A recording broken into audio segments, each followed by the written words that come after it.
Ibinahagi ni SP Pro Tempore o Acting Senate President Win Gatchalian sa naging online interview kasama ang Senate media na nagpapatuloy nga ang koordinasyon ng Senate Sergeant at Arms sa mga intelligence agencies. Ito'y kasunod nga ng natanggap nilang impormasyon na may posibleng bantas sa Senado.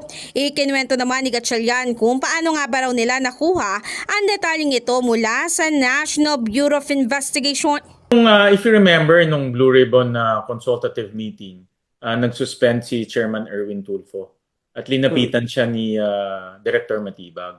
No? At hindi ko lang masabi in detail. No? But what he said is there's a possibility of na merong manggugulo, no, sa Senado. And it's a possibility na armed group yung manggulo. No? And tinanong ako ni Senator Erwin at that time kung ano ang magiging decision, and I told him na meron naman tayong security beef up in the Senate. If you notice, nag-beef up tayo ng security inside the Senate at tumingi rin tayo ng additional contingent sa PNP. No? And I told him I'm very confident na safe naman yung building. No? That's why tinuloy yung hearing at that time. No? Nang matanong naman kung ang 18 maleta boys ba ang tinutukoy na posibleng manggulo sa institusyon, sinabi ng senador na po pwedeng konektado lang ang mga ito. Bodyguards? Yes, sir. Actually, yun ang, according to the NBI, it might be connected to them. So that's why, out of abundance of caution, we took these steps, no? Yung work from home and heightened security measures.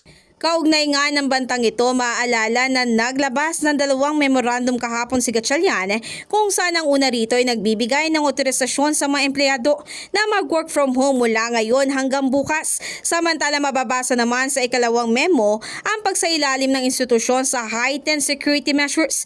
Kabilang nga sa mga hakbang na gagawin dito ng Senate Sergeant at Arms ay ang pagpapalawak sa screening at maging inspeksyon ng lahat ng mga tao, sasakyan, packages, deliveries at maging equipment na siyang ipapasok sa loob ng institusyon.